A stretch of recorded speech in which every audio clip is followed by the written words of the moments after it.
ब्रह्मा विष्णु महेश अजर अमर नहीं है। इनका भी आविर्भाव अर्थात जन्म तथा तिरोभाव अर्थात मृत्यु होती है। प्रमाण के लिए देखिए देवी भागवत महापुराण। ब्रह्मा, मैं, विष्णु और शिव यह तुम्हारी प्रभाव से जन्मवान है। तो हम तो जन्मवान है, हमारा तो जन्म होता है और मरते हैं, नित्य नहीं है, हम अविनाशी नहीं है। फिर इंद्रादि दूसरे देवता नित्य किस प्रकार हो सकते हैं? कृपया अवश्य सुनिए जगत गुरु तत्वदर्शी संत रामपाल जी महाराज के अमृत वचन।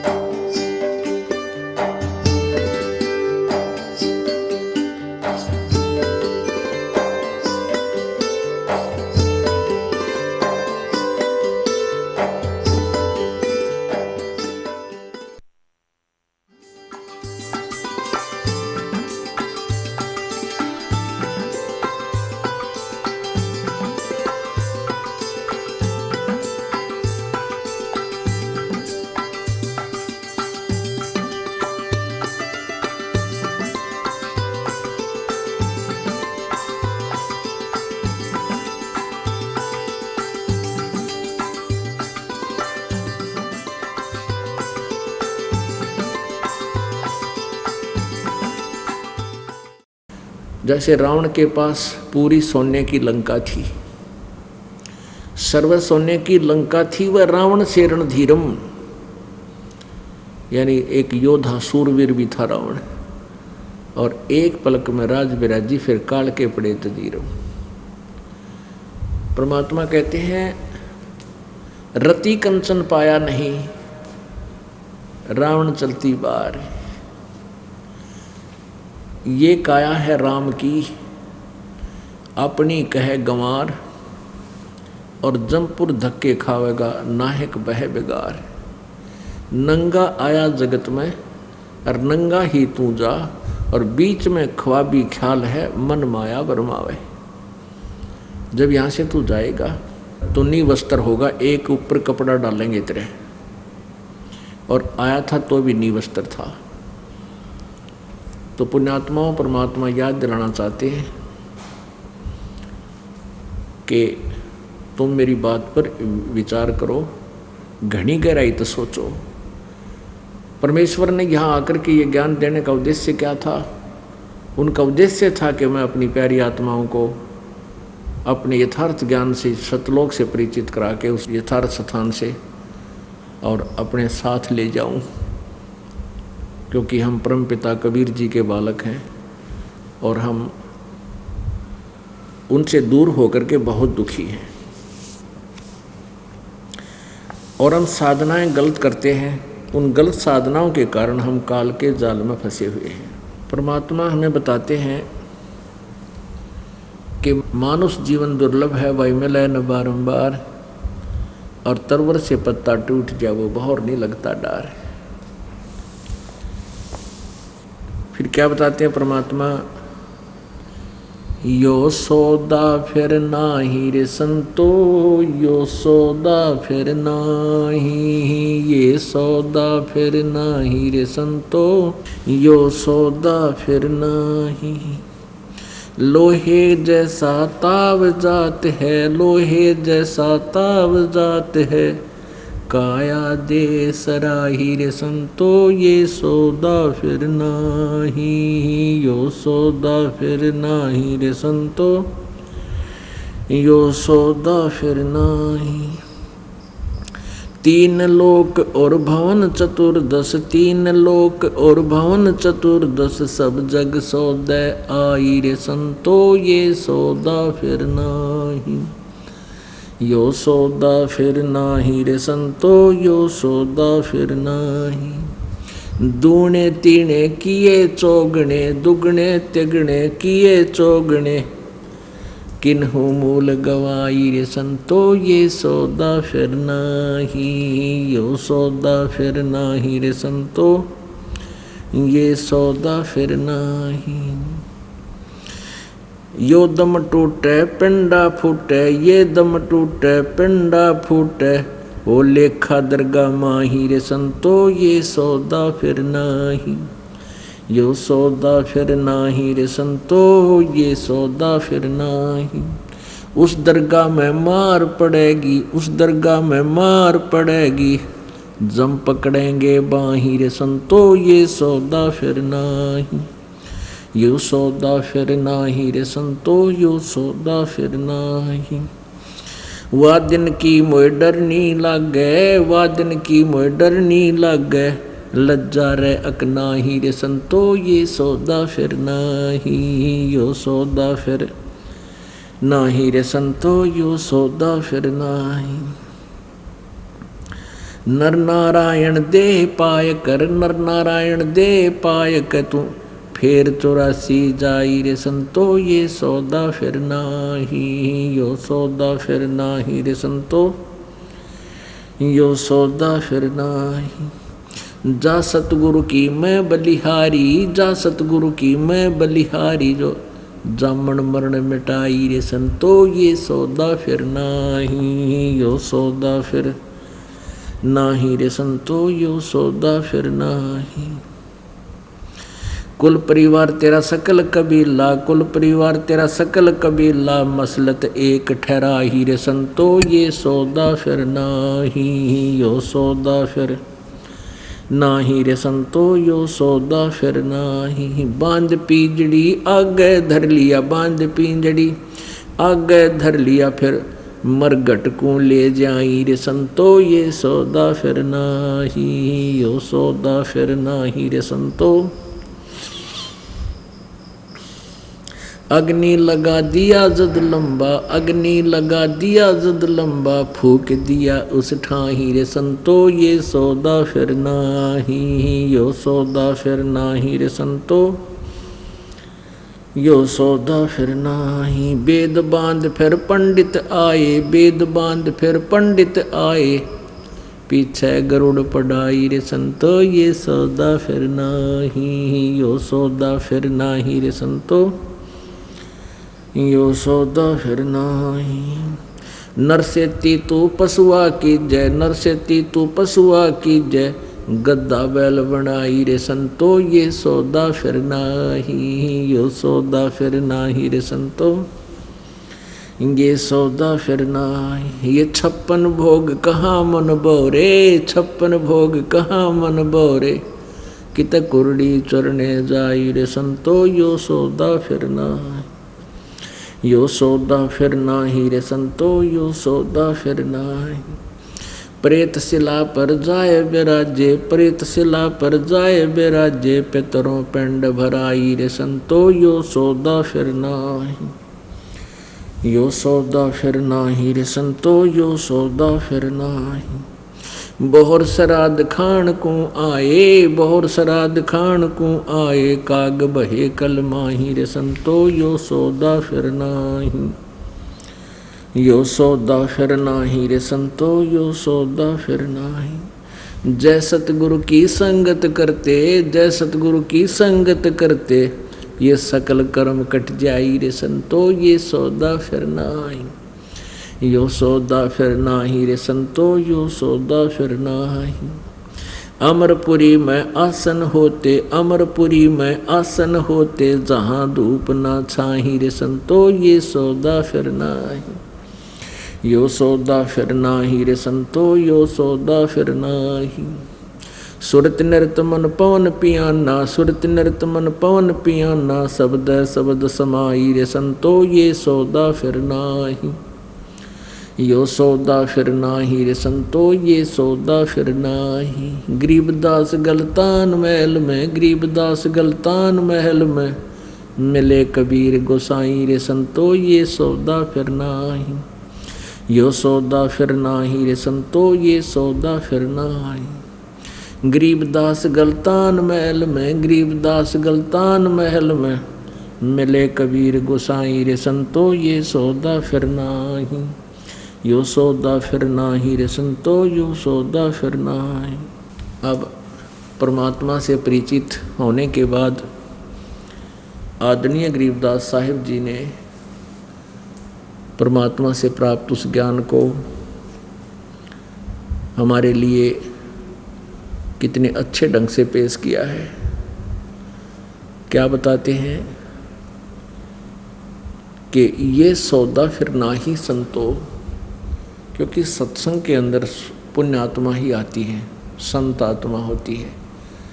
भले ही वर्तमान में बिगड़ चुकी है, कुसंगत में पड़ कर भले ही कोई गुटी शूटी भी लावा है, किसी ने बीड़ी बैड़ी भी पी है, मांस भी खा लिया है, कोई और भी उठपटांग कर दी है, लेकिन वो पुण्यात्मा फिर भी परमात्मा की तलाश में रहती ही है। और जब उनको सत्संग मिल जाता है तो वो बुराइयां छोड़ करके समर्पण हो जाती है। तो इसलिए कह रहा है कि ये सौदा फिर ना ही संतो, ये पुण्यात्माओं, संत होते पुण्यात्मा, कि ये सौदा फिर ना ही संतो साध भक्तों, और ये सौदा फिर ना ही। ये मनुष्य जीवन जो है ये ऐसा बताया है जैसे लोहे को गर्म करते हैं। ये लोहार कारीगर लोहे को गर्म करते हैं, गर्म खूब जब लाल हो जाता है, उस पर सही ताव आ जाता है, तुरंत निकालते हैं और ऐरन पर रख के ऊपर थोड़े तेने कट कट कट कट फटाफट मार के, और उसका जो भी औजार बनाना चाहते हैं, जो भी वस्तु बनाना चाहते हैं, वो उस गर्म पर चोट लगा के वो बना सकते हैं। यदि लोहा जरा सा भी ठंडा हो जाए, फिर चाहे सारे गणधर पीट ले उसके ऊपर थोड़े ने, वो बांगा टेढ़ा बन जाएगा, वह वस्तु नहीं बन सकती जिसके लिए वो गर्म किया गया था। तो ये मनुष्य जीवन क्या बताते हैं कि लोहे के जैसा ताव जात है, यो काया देश राही। ये लोहे के साथ ताव जाता है। मनुष्य शरीर समझ लो गर्म लोहा है जब तक ये मनुष्य शरीर आपके पास है, और इस मनुष्य शरीर के रहते रहते राम नाम की चोट आपने मार ली, लगा ली, सतभक्ति कर ली, धर्म पुण्य कर लिया, तो जिस वस्तु के लिए, जिस उद्देश्य के लिए आपको मनुष्य शरीर मिला था, अर्थात ये लोहा गर्म किया गया था, आपने उसका लाभ उठा लिया। और यदि ये लोहा हो गया ठंडा, राम नाम की चोट मारी नहीं, तो बांगा टेढ़ा बनेगा, फिर गधा बन जा, कुत्ता सुअर, ये मुंह लगेंगे आपके। फिर अरे कितना सुंदर शरीर दिया परमात्मा ने। इब तो दिन में 3 दर्पण देखा है, और फिर गधा में पास देखिए दर्पण। तो कहने का भाव ये है परमात्मा का, ये सारी चीज़ें याद दिला कर भगवान की तरफ आपकी प्रेरणा, आपकी लगन बढ़ाई जाती है। और यह सच्चाई है, क्योंकि सत्य जो होती है वो परमात्मा ही बोल सकता है, और अन्य सत्य कह ही नहीं सकता। और परमात्मा जो भी वचन कहता है वो सत्य ही होते हैं। अन्य तो जीव है, वो कितना बोल सकता है, उसको तो कुछ भी पता नहीं होता। अब अगले 10 कदम 10 सांस के बाद का पता नहीं, 1 सांस के बाद का पता नहीं। तो परमात्मा ने ये ज्ञान हमें बताया है, उस पर हमने बहुत ज़्यादा गहराई से सोचना है और अमल करना है। क्या बताते हैं? 3 लोक और भवन चतुर्दश, ये सब जग सौदे आही। अपनात्माओं जैसे दुगने तगने किए चौगने किस किन्हु मूल गवाही। जैसे कोई व्यक्ति 1 लाख रुपया लेके और कहीं चला गया, वहाँ जाकर के उसने अपने बिजनेस व्यापार के लिए कोई कमरा किराए पर लिया, धर्मशाला में या होटल में, और वहाँ से फिर वो उद्देश्य क्या लेकर गया था कि मैं इस 1 लाख के दुगने तिगने चौगने बनाऊं, सौदा करूं, माल लूं, फिर अच्छे रेट से बेचूं, फिर खरीदूं, फिर बेचूं, फिर खरीदूं, फिर बेचूं, शतरक रहूं, यानी अर्थात कोई व्यवसाय करूं। तो जिस पुण्यात्मा ने अपना सौदा किया और उस मूल धन के दुगने तिगने चौगने बना लिए, तो वो सेठ बन गया, साहूकार, धनी बन गया। और दूसरा व्यक्ति 1 लाख रुपये लेकर गया, उसी प्रकार होटल में कमरे लेकर के किराए पर रहने लगा और सौदा किया नहीं, उसी मूल धन से गुटी लगावे, शराब पीवे, कमरे का किराया देवे, बढ़िया भोजन करे, फिर सिनेमा देखने चला जा, सैर सपट्टे कर रहा है, तो वो निर्धन हो जाएगा। निर्धन हो जाएगा तो उसके ऊपर कर्जा होगा तो फिर वो महादुखी होगा, मजदूरी करेगा किसी के यहाँ। तो ऐसे पुण्यात्माओं, आप इस मनुष्य जीवन रूपी मूल धन को प्राप्त हो लेकर आए हो। जो पुण्यात्माएं इससे शुभ कर्म कर रही हैं, सत भक्ति कर रहे हैं, तो वो तो दुगने तिगने चौगने बना रहे हैं। और जो सत भक्ति नहीं कर रहे, भक्ति करते हैं तो वह सत्य भक्ति नहीं है, शास्त्र अनुकूल नहीं है। और फिर विकार करते हैं, गुटी लाते हैं, बीड़ी पीवें फिर और मिलावट करते हैं 100 प्रकार। क्योंकि जब तक भगवान का यथार्थ ज्ञान नहीं होगा, जीव का भय नहीं बन सकता, इसको डर नहीं लगेगा। और डर जब लगेगा तो ये उस तभी बुराई से बचेगा। जैसे वो बच्चा बताया था आपको, जब तक उसकी ऐं समाप्त नहीं होती तब तक वो अबोध है, कुछ भी गलती कर सकता है। और जब बच्चा मैच्योर हो जाता है, सियाना हो जाता है, तो फिर वो गलती नहीं करता। उस बुराई से इतना डरता है, उस बुरी वस्तु से, भयंकर वस्तु से डरता है, सर्प से भी डरता है, बिजली का कहीं नंगा नेक्ट वायर पड़ा हो उससे भी डरता है। औरों को कहता है कि दूर हो लो, भाग लो, ये सर्प है, ये बिजली का तार पड़ा है, ये खतरनाक वस्तु है। स्वयं भी डरता है, स्वयं भी बचाव कर लेता है, औरों को भी बचाता है, आगाह कर देता है। तो इसी प्रकार आप जब इस ज्ञान को सही तरीके से समझ लोगे, फिर आपकी ऐं मिट जाएगी। ऐं मिटने के बाद फिर आप डटे नहीं डट सकते, कोई मजबूरी आपको सत्संग में आने से रोक नहीं सकती। और जब तक आप सत्संग में नहीं पहुंच पा रहे हो, आप चाहे कितनी बात बनाते हो, कुछ भी सोच रहे हो, आपकी ऐं समाप्त नहीं हुई है। और जिनकी यह ऐं समाप्त होगी, प्रत्येक सत्संग में पहुंच रहे हैं, चाहे किसी प्रकार भी। और ये सत्संग तो बहुत ही आसान हो गया है। सैटरडे संडे को हमने विशेष कर लिया है ताकि आपकी श्रद्धा बढ़े, आपको समय भी मिले। घना नहीं तो शनिवार शाम ने अवश्य आ जा और रात का सत्संग सुने, रविवार का सुबह सुनकर फिर अपने घर चला जा। आप भी आवे, अपने बच्चा ने भी लावे। यदि इस मनुष्य जीवन को आपने समझ लिया, इसका मूल उद्देश्य समझ लिया है, तो फिर आप रुक नहीं सकते। तो अभी तक आपकी ऐं समाप्त हुई नहीं है। भले ही आप भक्ति भी कर रहे हो, भक्ति कर रहे हो तो अच्छी बात है, ये तो आपको पुण्य मिलेगा ही मिलेगा। जो साधना कर रहे हो, धर्म कर रहे हो, दान कर रहे हो, ये तो लाभ मिलेगा। लेकिन जब तक यह ऐं नहीं मिटेगी ना, तब तक आप गलती से नहीं बच, आपका कोई भरोसा नहीं कब मार खा जाओ। उसके लिए क्या बताते हैं परमात्मा, 3 लोक और भवन चतुर्दश सब जग सोदय आही, दुगने तिगने किए चौगने किन्हु मूल गवाही। ऐसी पुण्यात्मा भी हैं, यहाँ पर आ रहे हैं, ये प्रत्येक सत्संग में आ रहे हैं, सेवा भी कर रहे हैं, जैसी भी जिसका सामर्थ्य है, दान भी कर रहे हैं, कोई शारीरिक सेवा कर रहे हैं, सत्संग सुनते हैं, फिर अपना भक्ति करते हैं, नित्यनेम करते हैं। और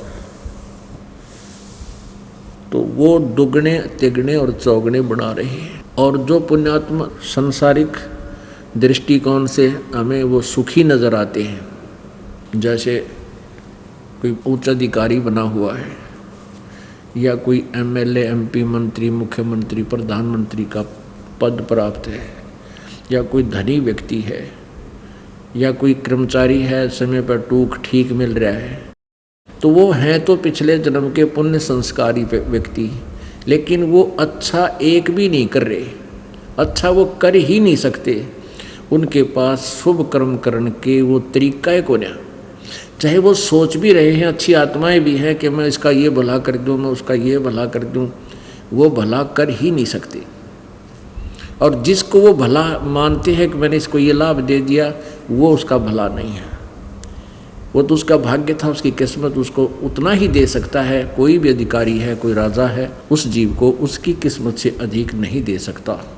और जो भी वो दे रहा है उसका भाग्य ही मिलेगा उसको। वो परमात्मा की ही प्रेरणा से कुछ ऐसे सर्कमस्टांस बन जाते हैं कि अधिकारी या कर्मचारी या राजा उस व्यक्ति को वो बेनिफिट दे ही देता है और दिलाता मालिक है।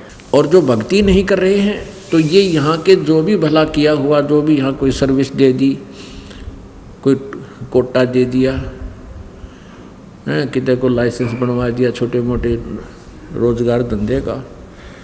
ये भला नहीं हुआ आत्मा का, ये तो रोजगार हुआ छोटा मोटा टाइम पास करना, वो भी उसकी किस्मत का ही मिला है। और परमात्मा पूरी पृथ्वी पर जितने भी जीव हैं, मनुष्य हैं, यदि ये सत भक्ति करें तो आपको शतलोक से भेज दे आपके लिए यहाँ, और सबसे न्यारा सुख देगा। आपकी भक्ति भी, आपका संसारिक कार्य भी ठीक चलेगा और आपका मोक्ष भी होगा। फिर क्या बताते हैं, जो परमात्मा करेंगे, जो साधना ठीक नहीं करेंगे, ये दम टूटे पिंडा फूटे, ये शरीर आपका श्वास खंड हो जाएगा, टूट जाएगा, यानी मृत्यु हो जाएगी। और पिंड बोलते शरीर को, ये तेरा फूट जाएगा, नाश कर दिया जाएगा, जला दिया जाएगा। ये दम टूटे पिंडा फूटे, फिर लेखा दरगाह माही, उस सच्चे दरबार में जाकर तेरा अकाउंट होगा पुण्य और पाप का। उस दरगाह में मार पड़ेगी। जो शुभ कर्म करके नहीं जाते हैं, कहते हैं उस धर्मराज के दरबार में फिर यमराज के हवाले कर दिया जाता है। यम के दूत फिर इसको बहुत बुरी तरह पीटते हैं, बुरा हाल कर देते हैं, चाहे कोई राष्ट्रपति भी क्यों ना हो। मृत्यु के बाद उसको पता चलता है त्रिगेला बूंदी बन गई, फिर कुछ नहीं बसाती, फिर तो वहाँ जूते जूते खाने हैं। तो परमात्मा कहते हैं कि अब समय रहते कुछ आपने व्यवस्था कर ली तो मालिक वहाँ खड़ा पाओगा, आपको अपने बच्चे को धर्मराज के दरबार से भी छुटवा लेगा और फिर आपको अपने साथ ले जाएगा सतलोक में। वादन की मोय डर नहीं लागे लज्जा रैक नाही। परमात्मा कहते हैं कि उस दिन का मुझे डर लग रहा है, ये परमात्मा कहीं मेरे से कोई गलती बन जावे और दरगाह उस धर्मराज के दरबार में पिटाई हो है, वहाँ पता नहीं लज्जा रहेगी कि नहीं। अर्थात सत भक्ति करने वालों की तो लज्जा रहेगी, जो सत भक्ति नहीं कर रहे उनको संकेत कर रहे परमात्मा। नर नारायण देही पाकर फेर 84 जाही। कितना सुंदर शरीर परमात्मा ने अपने जैसा शरीर दिया है। नर नारायण यानी मनुष्य को परमात्मा ने अपना ही स्वरूप दिया है। ये नर नारायण परमात्मा जैसा मानव शरीर तुझे मिला और इसको पा करके भी फिर तो 84 लाख योनियों में अर्थात अन्य प्राणियों की योनियों के पाने वाले ही कर्म कर रहा है, मोक्ष का साधन नहीं कर रहा है। जा सतगुरु की मैं बलिहारी, जो जामन मरण मिटाही। क्या कहते हैं कि मैं तो नर नारायण देही पाके फेर 84 जाही। जा सतगुरु की मैं बलिहारी, जो जामन मरण मिटाई। अब क्या बताते हैं, मैं तो उस सतगुरु के ऊपर बलिहारी हूँ जो जन्म मृत्यु हमारा जन्म मरण के इस दुख को दूर करवा दे। बाकी तो छोटी मोटी राहत चाहे कोई संत साधना बता दे उससे मिल भी जावे, लेकिन जन्म मरण की जो यह समस्या सतगुरु बिना नहीं हो सकती। जा सतगुरु की मैं बलिहारी, जो जामन मरण मिटाई। यदि साधना नहीं करोगे एक दिन मृत्यु होगी। मृत्यु तो भक्ति करते हैं उनकी भी होगी, क्योंकि ये मृत लोक है, ये नासवान, यहाँ सभी नासवान है, कोई भी यहाँ सदा नहीं रह सकेगा, ना कोई रहा है। लेकिन परमात्मा कबीर जी कहते हैं आए हैं सो जाएंगे, राजा रंक फकीर, एक सिंहासन चढ़ चले एक बंधे जात जंजीर। यहाँ जो जन्म हुआ है उनको जाना अवश्य पड़ेगा, परंतु एक तो भक्ति करके जाएंगे और एक बिना भक्ति वाले जाएंगे, केवल पाप इकट्ठे करके ले जाएंगे। तो उनमें कितना अंतर है कि एक को तो परमात्मा जो सत भक्ति करने वाली पुण्यात्मा को विमान आएगा और उस पर आदर से सिंहासन पर बैठाकर उस प्यारी आत्मा को सतलोक ले जाया जाएगा। और जो भक्ति नहीं करते और करते हैं तो शास्त्र विरुद्ध कर रहे हैं, उनको यम के दूत जंजीरों से जकड़ कर ले जाएंगे। आए हैं सो जाएंगे ये राजा रंग फकीर, एक सिंहासन चढ़ कर जाए एक बंधे जात जंजीर, कितना अंतर हो गया। तो क्या बताते हैं परमात्मा, जो भक्ति नहीं करते उनके लिए के बनेगी। कुल परिवार तेरा सकल कबीला मसलत एक ठहराई, और बांध पिंजड़ी आगे धर लिया फिर मरघट को ले जाई। जो ही तेरा ये श्वास पूरे हो जाएंगे तेरी मृत्यु हो जाएगी, उसी समय कुल के लोग इकट्ठे हो जाएंगे, आसपास के अपने कबीले के व्यक्ति, अपने मोहल्ले के व्यक्ति, और सभी की एक ही सलाह होगी, एक ही राय हो जाएगी, उठाओ इसको फटाफट ले चलो और सभा करो, अंतिम संस्कार करो।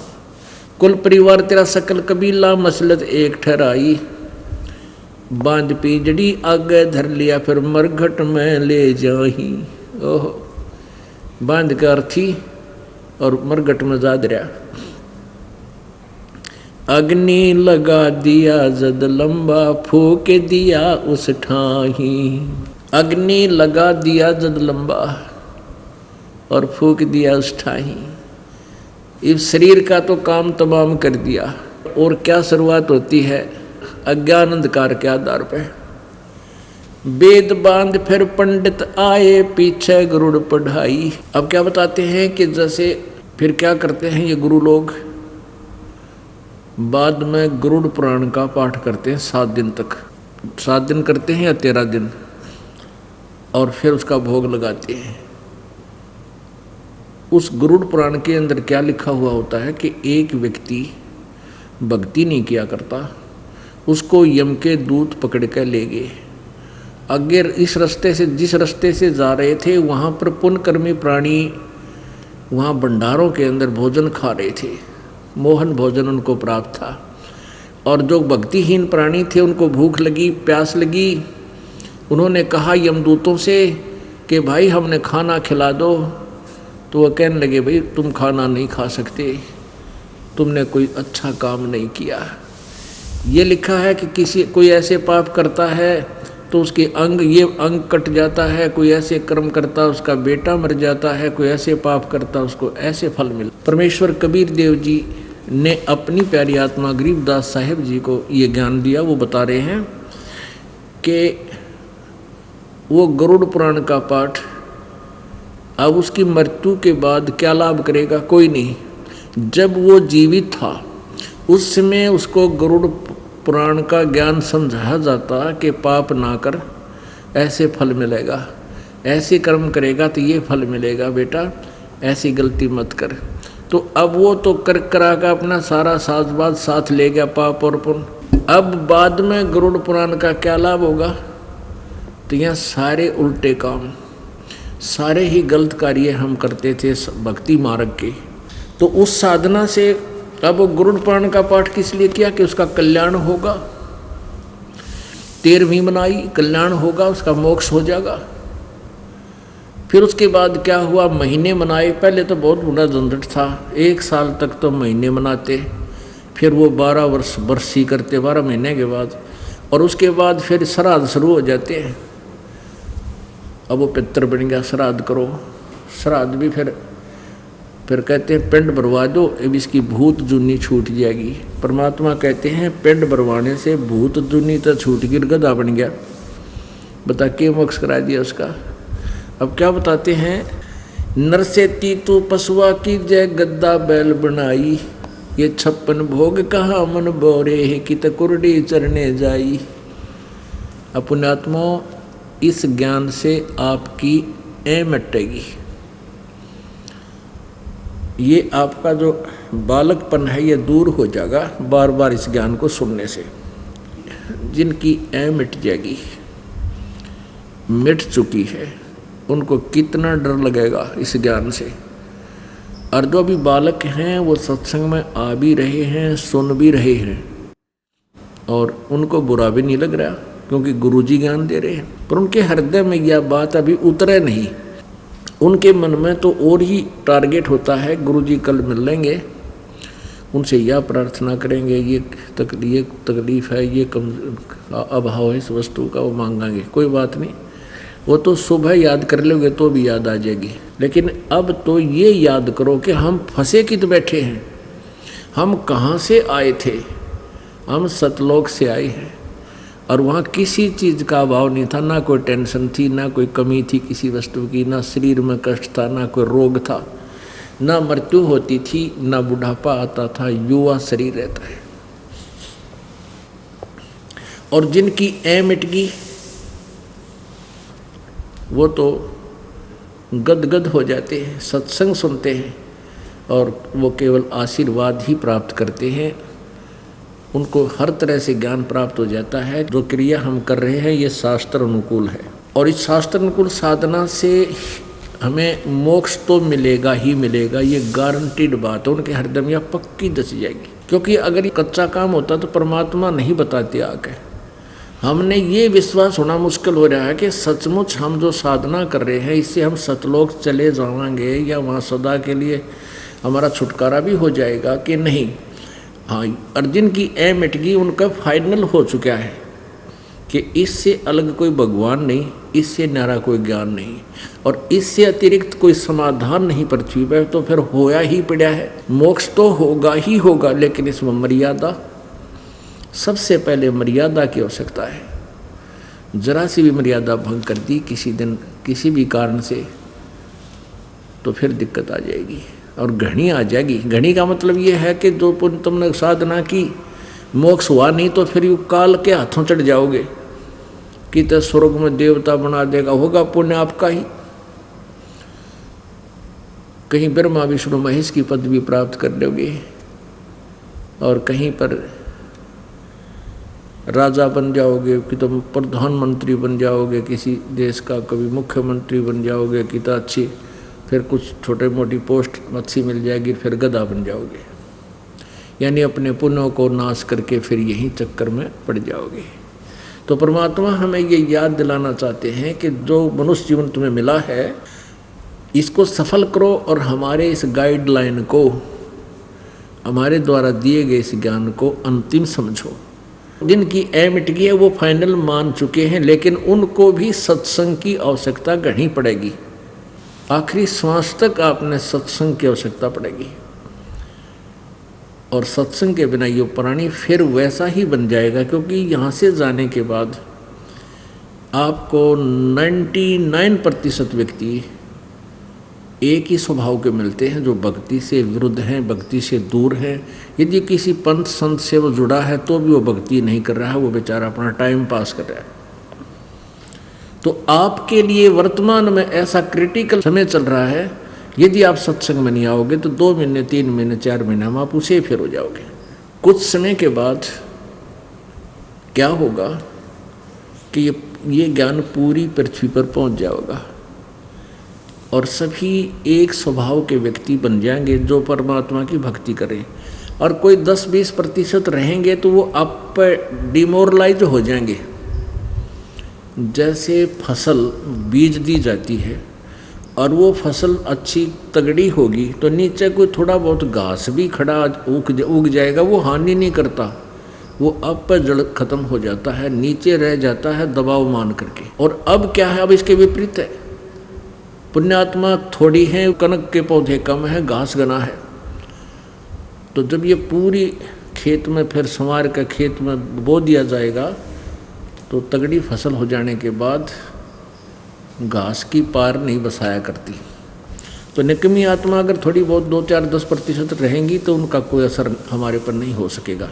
अब इसके विपरीत हो रहा है, तो इसमें सत्संग की आवश्यकता घनी पड़ेगी आपने, और रह कराना चाहिए। कई भक्त क्या करते हैं कि हम CD ले गए हैं, सत्संग घर पर ही सुन लेते हैं, वो तो अच्छी बात है, उससे आपका नॉलेज बढ़ेगा। और वो क्या है कि आप सत्संग सुन रहे हो और आवाज़ आ गई का ये भैंस खुलागी, भैंस खुल गई, देखा टड़ू चूंग गया, किसी ने बैल बजा दी, या कोई बड़ा अफसर है तो बैल बजा दी, रिश्तेदार आ गए, TV बंद और रिश्तेदार आ गए, गप्पे सब शुरू, उन्हें बिना याद रहे के सुना था। तो यहाँ आने के बाद आप पहले तो सत्संग सुनोगे, यहाँ दास के पास बैठकर 2 घंटे, सुबह 2 घंटे शाम, आप कहीं उठकर नहीं जा सकते। हम जान को नहीं आपने, क्योंकि बच्चे हैं, टीचर है, वो बच्चों को संभाल के रखता है, क्लास के टाइम पढ़ाते समय बैठ जाओ भाई, ध्यान से सुनो और निकलना दे दो। और फिर आप आप खाना खा के फिर किधर बैठोगे, बतलाओगे, आपस में चर्चा करोगे, वो न्यारा सत्संग। मालिक की चर्चा चलेगी, कोई अपना दुख बताओगा, कोई सुख बतावेगा, तो उसका और दृढ़ विश्वास आपको होगा। तो इसलिए आपको यहाँ बुलाया जा रहा है। और इतनी बड़ी व्यवस्था मालिक ने करके दी है अपने बच्चों के लिए। ये इसलिए दी है कि आप यहाँ आओ, रह कर आओ। 1 महीने में एक बार तो पूरा परिवार अवश्य आ जाए, कोशिश करो आने की, इससे आपका बहुत लाभ होगा। अब क्या बताते हैं कि नर से तीतु पशुआ कीजिए, गद्दा बैल बनाई, ये 56 भोग कहाँ मन बोरे कि कुरडी चढ़ने जाई। आज आपको कितना अच्छा आहार प्राप्त है, कितना अच्छा भोजन खाते हो। भूख लगती है, उसी समय आप आहार खा लेते हो, भोजन कर लेते हो। जब इच्छा होती है चाय पी लेते हो, प्यास लगी तो जल पी लेते हो। और वर्तमान में तो बहुत अच्छे और स्टैंडर्ड चल पड़ा, ये फिल्टर वाटर लाग गया। कोई बात नहीं, आपके भाग्य में है, आप किसी भी सुविधा आपको मिली हो प्राप्त कर सकते हो, क्योंकि आप मानव शरीर में हो। लेकिन ये सारी सुविधाएं परमात्मा ने किस लिए आपको दी थी कि आप अपना मोक्ष करा लो। परम संत को ढूंढ के उसके बताए अनुसार आजीवन सत्संग क्रिया करके मोक्ष प्राप्त करो। जैसे बच्चे स्कूल जाते हैं, आप जी पूरे विश्व के जितने भी मानव हैं, आपको परमात्मा पाने वाले विद्यालय में प्रवेश प्राप्त है। इसलिए आपकी ड्रेस न्यारी है। ये पोशाक मनुष्य, ये शरीर हमारा एक पोशाक है, चोला है। ये चोला यानी ये पोशाक आपको सबको एक अलग दी है। तो ये पहचान है कि स्टूडेंट है। और जो विद्यार्थी बाहर की तक खेल रहा है, कि तो और घूम फिर रहा है, शिक्षा ग्रहण कर नहीं रहा है, तो विद्यार्थी अपना जीवन व्यर्थ कर रहे हैं।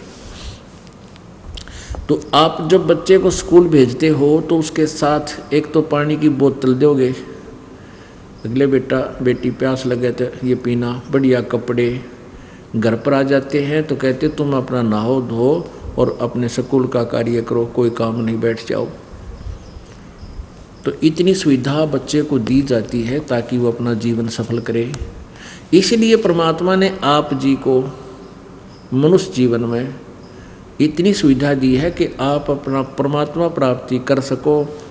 जैसे कोई झोपड़ी डाल ले या कोई मकान बना ले। गर्मी और सर्दी से बचने के लिए, प्राकृतिक आपदाओं से बचने के लिए, जैसे ओले गिरने लगे, वर्षा आएगी और सारे कपड़े भीग गए, तो आप भक्ति नहीं कर सकते।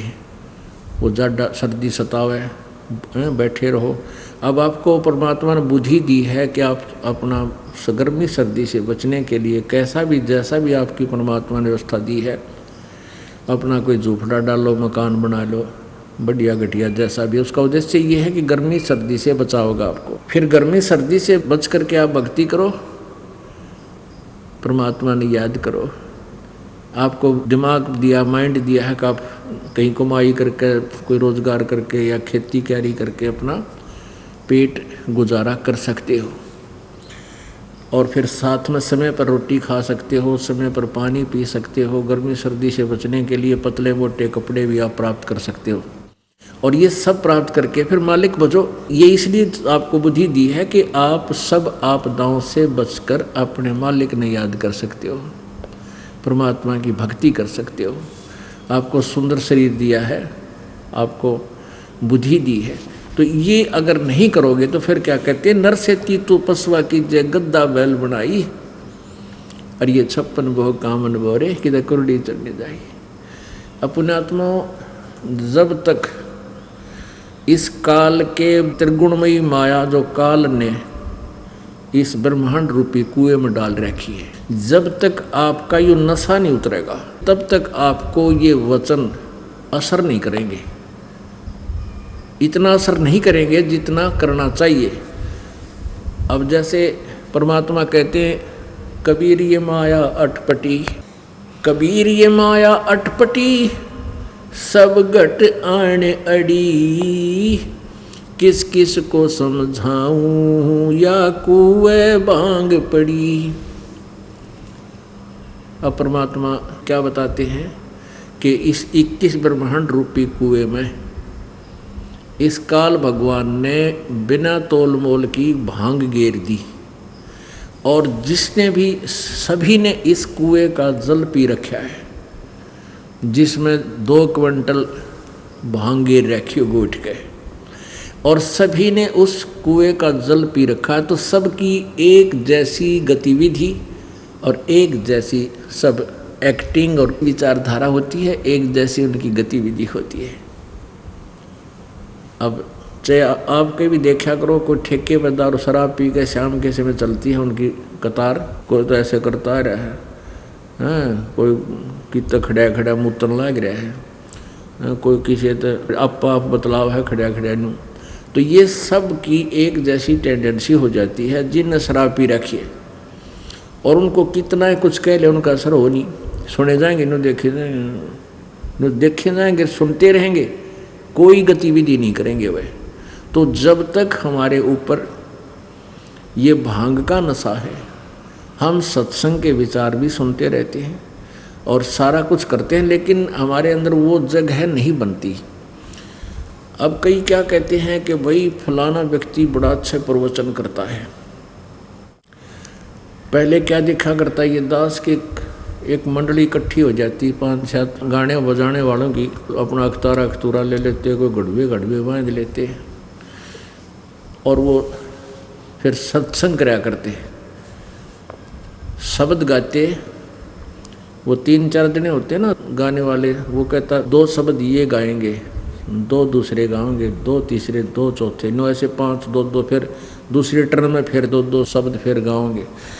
तो श्रोता क्या कहा करते थे, भाई इसकी आवाज़ बहुत सुरीली भाई, तो फिर और सुनाओ, आप 2 शब्द और सुनाओ। या डिमांड न्यारी होया करती उनके लिए। दास जब इस नाम से जुड़ा ही था और परमात्मा ने उनके सब के ये दिखाने थे वो क्या क्रिया करते हैं, तो वहाँ जाता था। नाम देने का आदेश तब तक इस दास को नहीं था। तो वो क्या करते थे, हाँ भाई इसकी इनकी आवाज़ देखो, ये बड़े कोयल सी बोल रहे हैं। अब पता चला परमात्मा के इस तत्व ज्ञान की रोशनी में, अरे भले आदमी किसी का चोरी होगी, और चोरी होगी 50-60 लाख रुपए का, 2 लाख का नुकसान हो गया, और कोई व्यक्ति उसको आकर बताता है कि भी तुम्हारे घर में चोरी होगी, नुकसान बहुत घना हो गया। तो क्या होगा कि यदि वो नशे में नहीं है तो तालाबेली मच जाएगी उसके, उसी से में 100% करेगा, भाई क्या बात होगी, सच्ची बात है यार।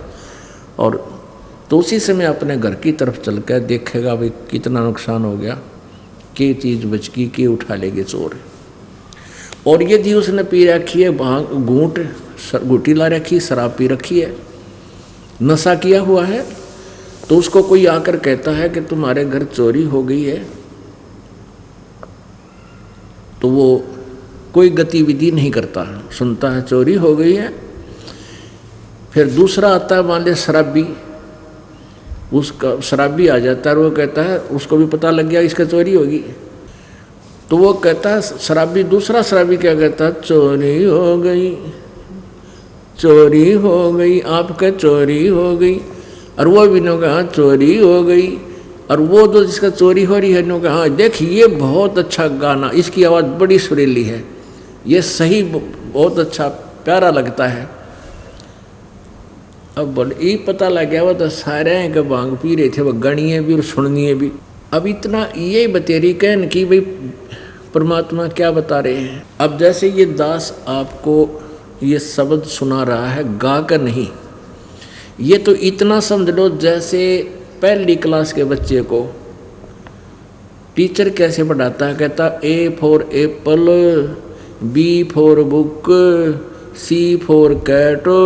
तो वो गाना नहीं है, उसको एक विधि है समझाने की। तो ये गाना नहीं है, ना अड़ कोई तबला, ना कोई सारंगी, ना गड़बे बांध रखे। ये तो आपको इस तरह सुनाता हूँ कि पहली कक्षा के बालक हो आप, और ये सुनाकर कहता हूँ A for apple, B for book.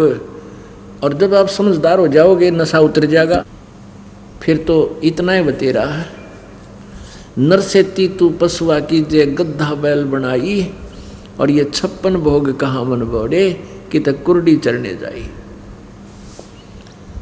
अब बिना भक्ति ये आहार, ये भोजन नहीं आपका प्राप्त कर सकते। क्या प्राप्त करोगे कि तो कुरडी चुरने जाई, ओह अब कुत्ता बन गया, गधा बन गया, बैल बन गया। समय पर ना आहार कर सकता, बैल के नाथ डाल दी जाती है नाक के अंदर और उसका रस्सा बांध दिया जाता है और खूंटे से बांध दिया जाता है। ना समय पर आहार कर सकता, ना समय पर वो जल पी सकता, उसकी मर्जी नहीं चल सकती। और ईब तो हम अपनी मन मर्जी चलाते हैं। सत्संग में भी जो सोचा तो भाई दुख है थोड़ा, फिर आवांगे, गर्मी सी कम हो जाएगी फिर आया करांगे। कभी न सोचें भाई सर्दी ज़्यादा फिर चलेंगे सत्संग में। ये बहानेबाजी कति मिट जाएगी जब आपकी ऐ मिट जाएगी, या ऐ ना मिट्टी है, इतने ये मन में विचार उलट सुलटाती रहते हैं। तो पुण्यात्मा, अब इस दास का जन्म किसान परिवार में हुआ और अब पहले तो हम भी उन बैलों ने चलाते रहते थे और उनकी पीड़ा से अब हम खूब परिचित तो सभी थे, ज्ञान था कि इनके साथ ऐसी बीत रही है। लेकिन अब परमात्मा की ज्ञान से हमारी आंखें बन गई। अब इन आँखों से हमें खूब दिखने लग गया। अब पहले जो दुख देखा करते उन प्राणियों का, पशुओं का, बैलों का, अब इस तत्व ज्ञान की रोशनी में याद आता है और कांपनी चढ़ जाती है, कहीं पर रूम खड़े हो जाती है। परमात्मा, ये दुर्दशा हमारी भी होती। ठीक है, हम भक्त भी थे, भक्ति भी करते थे, लेकिन वो शास्त्र विरोधी। तो हमारे एक बैल था, उसके पैर में पिछले खुरों के बीच में एक 1.5 इंच की कील लग गई और उस कील की ऊपर की जो कैप थी वह टोपी सी कटी हुई थी। किसी ने रिजेक्ट करके समझ गए गली में फेंक दी नालायक ने, और वो बैल के पैर में घुस गई। सुबह सुबह वक़्त से हाली खेत में ले जाता था बैलों को काम लेने के लिए। तो बैल के वह लगी, जब वो पैर तो लंग किया उसने, अंधेरा था, हाली ये नहीं देख पाया किस कारण से लंग होगी। कई बार वैसे भी कंकर पर पैर आ जाने से काफ़ी देर तक बैल लंग करता था, फिर ठीक हो जाता था। ऐसे वो हाली उसको चलाता रहा, बैल भी चलता रहा, उसको भी इतना ज्ञान नहीं होता, जल्दी जल्दी पैर टेकने से वो अंदर घुस गई। डले कंकर लायक का वक़्त ही अंदर चलेगी, खाल में घुस गई और रक्त खून खान आना भी बंद हो गया, खेत तक पहुंचा इतना। लेकिन बैल की लंग बढ़ती ही चली गई। आपस में उस समय ये ऐसे ही विचार विमर्श करते थे। हाली कहते थे कि भी बैल के कभी लंग हो जा पैर में, उसको खड़ा नहीं करना चाहिए, सारा दिन काम लेना चाहिए, उसके कोई नस पे नस चढ़ जाती है, वो चलने से, कार्य करने से ही वो ठीक हो जाता है, अन्यथा वो ज़्यादा हानि करती है। इस दृष्टिकोण से उस हाली ने, हमारे अंकल ने, उस बैल को सारा दिन चलाया। पैर सूज गया। शाम को जब आया तो 3 पैरों से चल रहा था वो बैल। आते ही बैठ गया, न चारा चरया न जल पिया, आँखों में पानी पड़े। अब सुबह तक वो पैर सूज गया, सुबह उठा नहीं वो बैल, उठाने से भी नहीं उठा।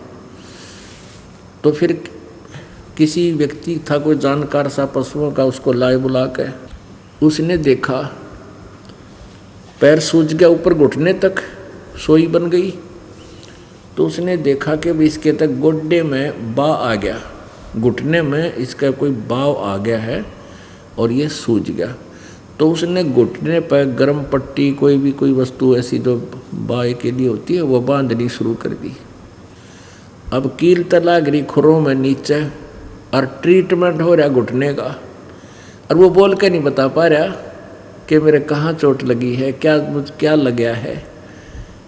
अब 1 महीना 20 दिन तो वो बैल वहीं पड़ा रहा बेचारा, वहीं उसको बैठे बैठे का चारा चरा दे, वहीं थोड़ी बहुत उसको जल पिला दे। अब 1 महीने के बाद वो अपने आप पक के पैरों के खुरों के बीच का वो स्थान, उसमें से मवाद लेकर लग गया, रेसा। तब देखा रहा इसके तो पैर में गड़बड़ है। एक व्यक्ति बुलाया, उसने एक ले रखी थी बस पेन सी, नकचुंडी बोल रहे हैं जिसको, जैसे वो नेल कटर टाइप सी। उसने देखा, उसको साफ सूफ करा, उसमें देखा तो वो एक कील गड़ रही, उसके अंदर कील घुसी हुई है, वो निकाल ली उसने, इतनी निकली बाहर। उसके बाद वो बैल चैन से आहार करने लगा और जल पीने लगा, फिर वो खड़ा होने लगा। अब पुण्यात्माओं, अब जब वो मनुष्य शरीर में था, उस नालायक प्राणी ने कभी सोची भी ना होगी इतनी यह दुर्गति हो जाएगी। और परमात्मा हर समय ये ढंढोरा पीटते आए हैं। पुण्यात्माओं, ये आपका सौभाग्य है कि आपको ऐसा सत्संग सुनने को मिल रहा है। नहीं तो इस दास की आधी उम्र हो गई थी, 37 वर्ष का हो गया था। सन 1988 में दास को ये उपदेश मिला, और उससे पहले इस तरह का ज्ञान कभी सपने में भी ना सुना था। यदि पहले सुन लेते तो पहले जागृति आ जाती। तो ये सौभाग्य है आपका कि आपको ये ज्ञान, ये वचन, परमात्मा की महिमा सुनने को मिल रही है। आप बहुत ही सौभाग्यशाली व्यक्ति हो। आपके पुण्यों की जितनी प्रशंसा दास करे उतनी थोड़ी समझ लेना। और अब यदि आप आगे बढ़ोगे नहीं, आपने तो ऐसी स्थिति पर आना पड़ेगा कि एक समय ऐसी स्थिति पर आ जाना चाहिए कि उस परमात्मा के अतिरिक्त आपके हृदय में किसी की चाह ना रहे, किसी की इच्छा ना रहे, तब आप सतलोक जा पाओगे। ये कितने दिन में बना सकते हो, कितना अभ्यास कर सकते हो? भक्ति साथ चलेगी। और ये ज्ञान, इस भक्ति और ज्ञान से लास्ट में आपकी ऐसी स्थिति आ जाएगी, ऑटोमेटिकली होगी, बस की बात नहीं रहे आपका। आप यहाँ किसी वस्तु में भी थोड़ी सी लगाव रखना चाहोगे, नहीं सोचोगे तो कहो मन में ये प्रेरणा, ये ज्ञान ऐसी हिलोर उठाएगा कि भी ये भी अपना को नहीं। और फिर ये है जहाँ आशाता बासा हुई, फिर ये डर रहेगा कि यदि आज कोई पोते में, पोती में, या कार या कोठी में, बेटा या बेटी में, या किसी अन्य वस्तु व्यक्ति या उसमें, तो अगर आपकी जरा सी भी आस्था रहेगी तो फिर दुर्गति पहाड़ तबारी शुरू हो जाएगी। तो ये डर आपके हृदय में एक अजब से अलग से बनेगा, और एक ज्ञान रहेगा कि ये वस्तु सब नाशवान है। आज हमारे पास कितनी अच्छी मकान है और कल मृत्यु हो जाए। तो इन बातों को आधार बना के आपने उस सतलोक चलना है। अब क्या बताते हैं, नर से तीतू पशुआ की जय गद्दा बैल बनाई, ये 56 भोग कहाँ मन बोरे की तकुरडी चरने जाई। अब परमात्मा कहते हैं, नाचे गाये किने ना मिलिया, जिन मिलिया तिन रोए। ना जैसे आपने सत्संग करते देखे, कोई डांस कर रहा है, कोई नाचा है बडेलें की तरह, ये कोई सत्संग है? ये तो वो भी नशाए कर रहे हैं जो सत्संग में डांस करें या सत्संग में हथेड़ी पीटे, उनका भी नशाए है। गानी प्रवचन करता का भी, श्रोता का भी। इसमें तो हृदय में नो कसक उठे और हृदय में नो कंपन छूटे है। भगवान, या दुर्गति बनेगी तो आपका नशा कम हो लिया। अब आप सुनते भी हो, आपका जगह नहीं बनती, कम बनती है, लेकिन शुरुआत होगी। ये ऐसी चोट है शब्द की, या फोड़ कर धर देगी सात्मा के ऊपर मैल ने, और एक दिन वह स्थिति आपकी आवेगी। इसी ट्रीटमेंट से, इसी प्रोसीजर से ये कार्य सफल होगा। सत्संग में आते रहो, विचार वचन सुनते रहो, 100 बार सुनो। ये मन में यदि आपके मन में न्यू आ गया कि तो पहले भी सत्संग सुना था, गुरुजी वही बात फिर बताए हैं।